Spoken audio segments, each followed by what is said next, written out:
Good evening and welcome to the first October edition of the Blitz. We aren't ready to grab our coats, but many are holding on tight to playoff positioning all over the state. I'm John, he's Jack. Yeah, and over the next 30 minutes, we're going to bring you the best highlights and scores from across the area. It's hard to believe that it's already so far into the season here in the Queen City. So let's get right into the action. John, I know you had a big one over not too far away. Not too far away. An old-fashioned barn dance at the stable, Myers Park in the Wild West of Dilworth. It's not quarterback Wendell Thompson's first rodeo as he takes on our Ardrey Kelly. Turns a high snap into a highlight. 26-0 on the keeper.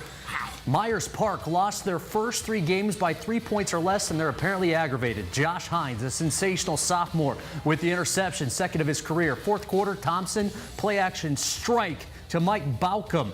And behold, the most beautifully deceptive play of the day. Mustangs running right. They're not. Reverse. Brody Key, full of belief, and 32-16, the final. Props for you for staying home on that play, not getting caught up in all the reverse.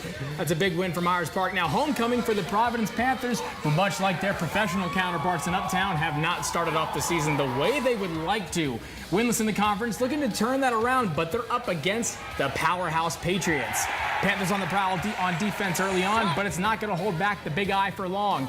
Justin Little back in the pocket. He sends one soaring over the middle of the field to one of his favorites, Vontrez Birch, the 40-plus yard reception to open up scoring in this one. And they would just keep going on. A few drives later, more of the same. Little drops back.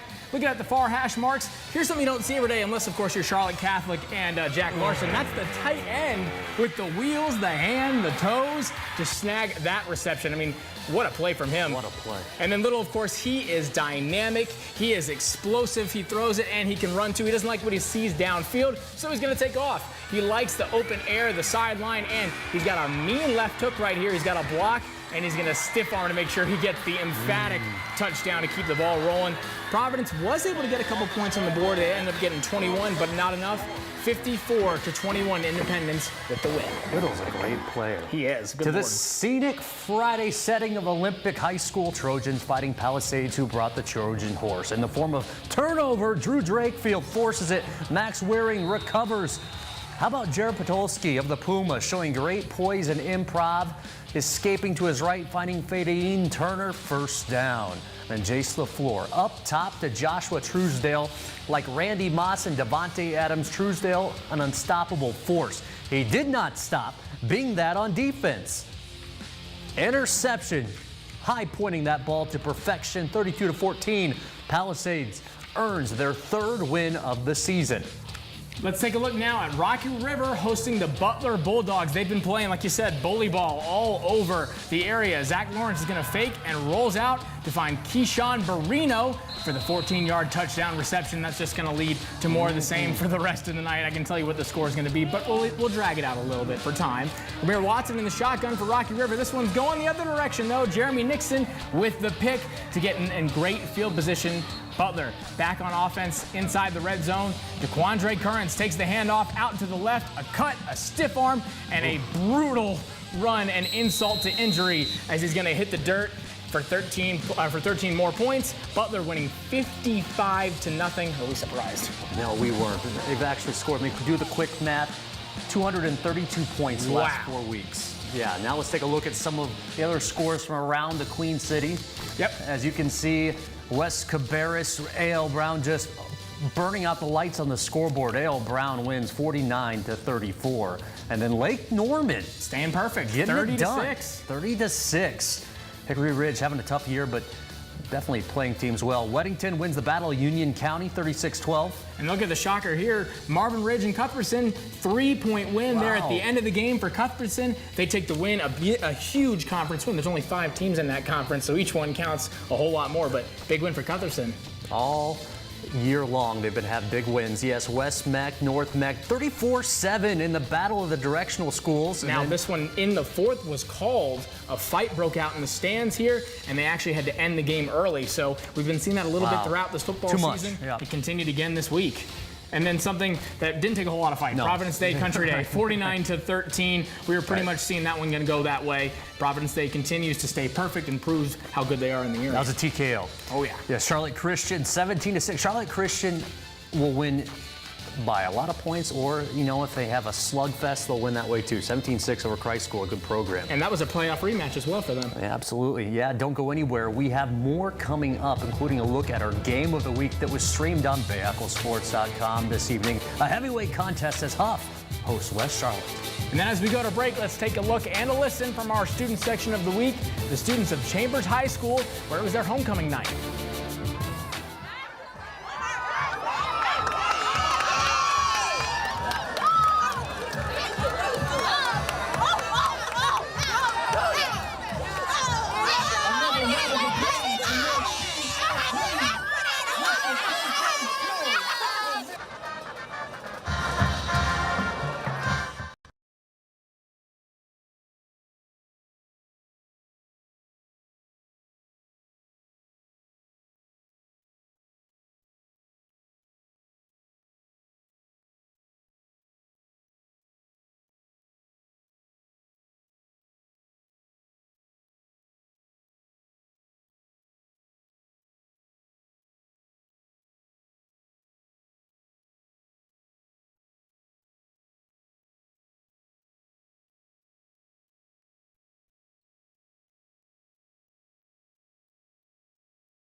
The Blitz on BahakelSports.com is brought to you by Blue Cross and Blue Shield of North Carolina. Welcome back in to the Blitz. We join you from Huff High School, where it was homecoming and where the Huskies had a daunting matchup ahead of them against the Lions of West Charlotte. Undefeated, 6-0 on the season was the Dub C with Reggie Walker. I'm Darren Vaught, joining you from our Bahakel Sports game of the week. Reggie, this one, look, we knew with these two defenses, this thing was going to be something of a slobber knocker, a slugfest. For the type of game that it was, Huff taking it by the final score of 23-7. And this is quite the exclamation for a Huskies team that lost in week one, and they've now won 6 games straight. This is going to ring loud, not only here in Charlotte, but all over the state. What this defense did from Huff, led by Chachi Sullivan, was a dominant performance. To do this to West Charlotte means a lot. And so when you look at what happened in this football game, the way that they were able to defensively minimize everything that Katie Smith and this offense tried to do, this is a major, major statement for Huff on defense. There were some pretty exciting plays. I know we mentioned it was a little grind out by both of these teams. Let's have a look at the highlights and how we got to our final score of 23-7. West Charlotte, I mean, they made no bones about it. They were really trying to establish the run game. Sincere Gray with an impactful ground attempt there. Yeah, they were, and I think the key in this game, in addition to the defense for Huff, they did an excellent job, particularly earlier in the ball game, running the football between the tackles to really get this defense from West Charlotte to contract, and then they started to get to the edges and create some big plays. But that right there, the swarming defense, is what we saw much of the game, and that's truly what led Huff to this big home win on homecoming. You know, interestingly enough, as we have a look at the standings, this was entering tonight. It occurs to me as you say all this about the defenses, only one turnover between both of these teams, and it was a fumble forced and recovered by Huff. That's kind of unusual with both of these defenses, but a look at the standings now.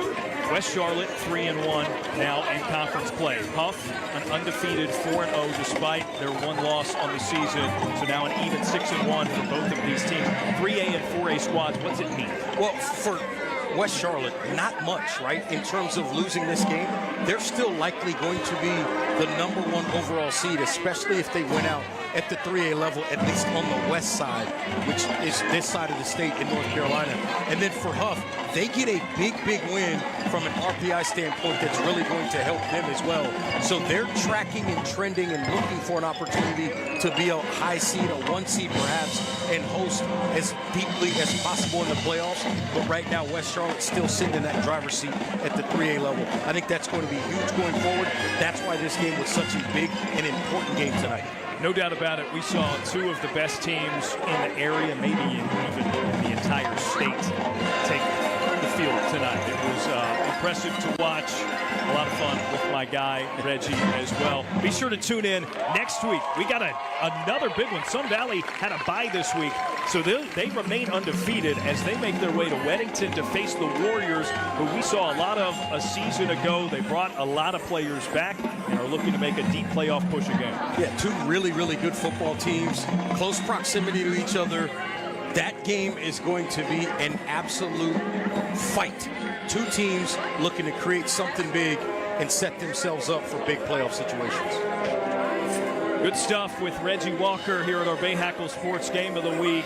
And the Blitz continues when we return. For now, how about a look at our cheerleading squad of the week from Myers Park. We'd like to recognize the importance of breast cancer awareness.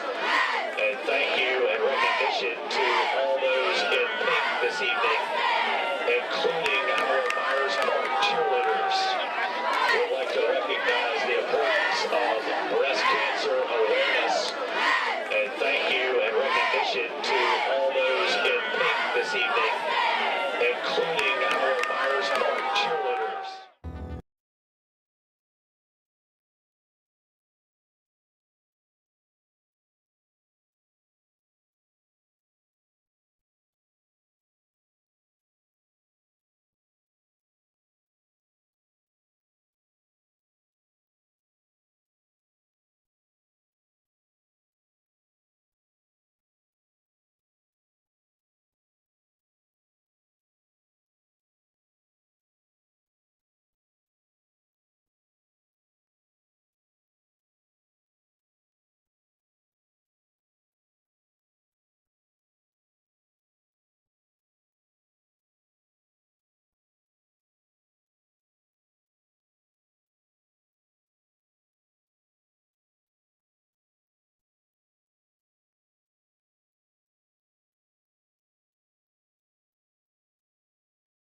The Blitz on BahakelSports.com is brought to you by Blue Cross and Blue Shield of North Carolina.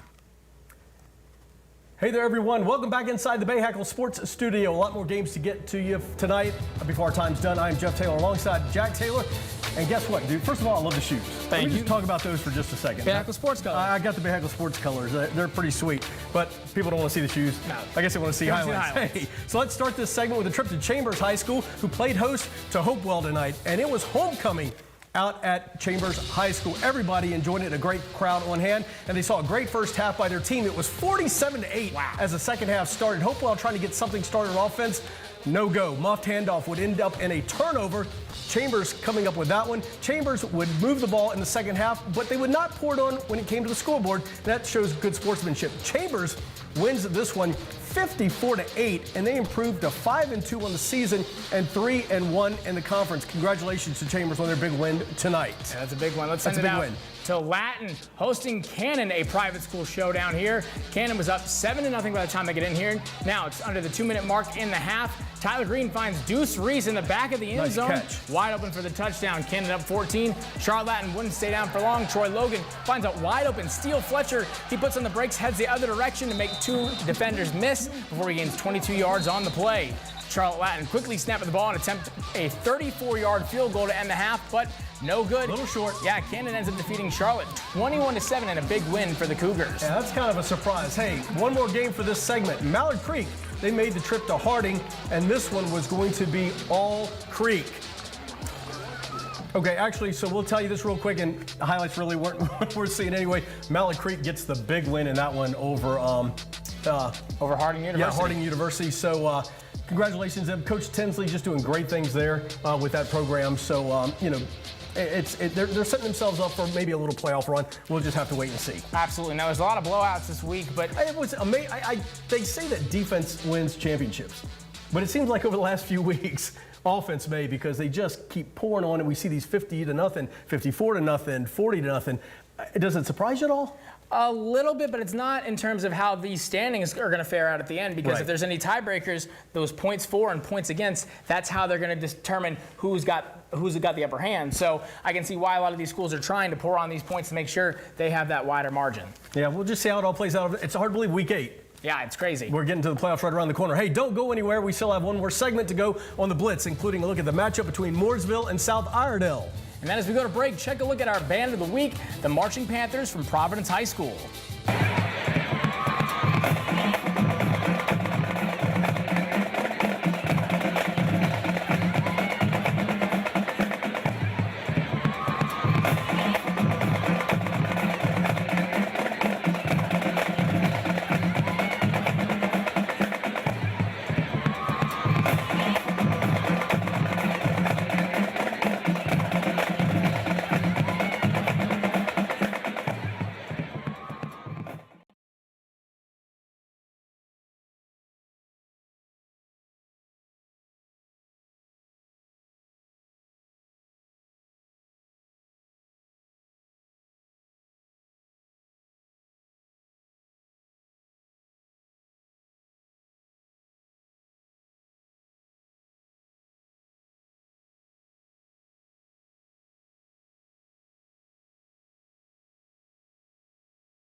The Blitz on BahakelSports.com is brought to you by Blue Cross and Blue Shield of North Carolina.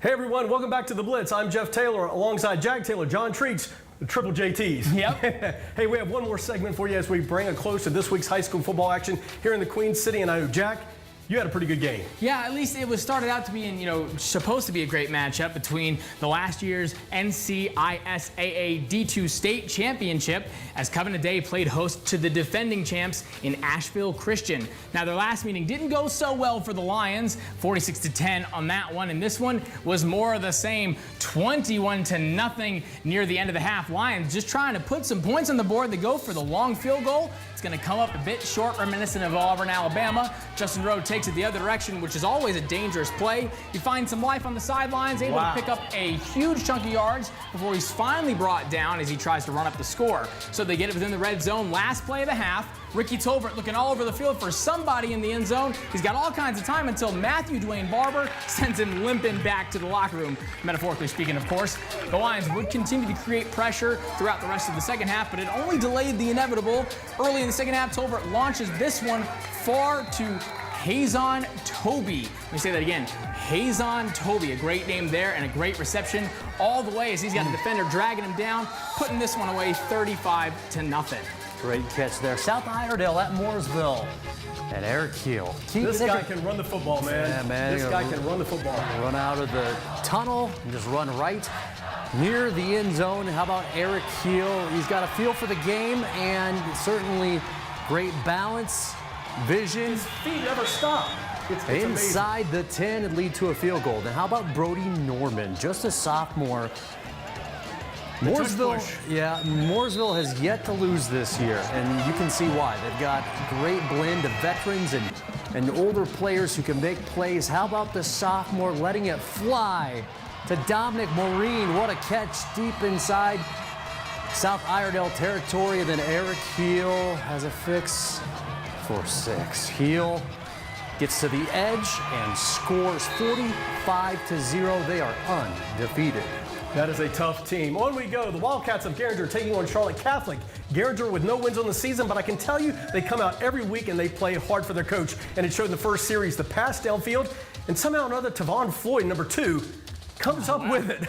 How he got to that, I don't know. It's going to be a big gain for Garinger, showing a little life. However, a few plays later, Garinger would turn it over on downs. Then Charlotte Catholic would go to work. This is a combination we've seen all season and we'll continue to see. Charlie Smith to guess who? Jack Larson. Headed to Notre Dame. Catholic in business. A few plays later, QB Charlie Smith calls his own number, and this looks more like a scrum in a rugby match. Smith in the middle of it all. He gets into the end zone for this one. Charlotte Catholic wins this one big over Garinger, 51-0. Props to Garinger, though. They keep fighting all the time. So, hey, one final check of a scoreboard, and we'll check in some other finals from around our area. Take a look at this one. Jesse Carson loses Northwest Cabarrus 37-0. East Rowan loses to Central Cabarrus 37-23. Got more in the 3A South Piedmont Conference. Concord over South Rowan 39-3. And then look at this. That's got to be scoreology, too. North Stanley 57-20 over Lake Norman Charter. And we've got more boards for you. J.M. Robinson 59-7. Concord has a big football presence in our show today. They absolutely do. Absolutely do. Now, as we do every Friday night before we say goodbye, here is our play of the week from last week as you voted on by the viewers. The top vote getter for our Bahakel Sports play of the week, the tough run, and I mean tough. Here he is again. Eric Keel from Mooresville. It is one of the toughest runs I have ever seen by a running back. From out of the scrum, Heel broke loose and scored, and he helped the Blue Devils get the win last Friday. Take one more look at it, because it's just a thing of beauty. You think he's done. And the feet, just every coach will tell you, keep your feet moving. And there you go. Congratulations to Eric Heel, our play of the week from last week. Now, we'll have 3 new plays up early next week to vote on, and we'll see how it all goes there. Hey, that's a wrap on the Blitz for this week. Don't forget, for more high school highlights and stories, head over to BahakelSports.com every Monday night at 7 for our new show called Game On. So for myself, John Treach, Jack Taylor, thanks, guys, for your help. Thanks for joining us. We'll see you next week on the Blitz. Have a great week.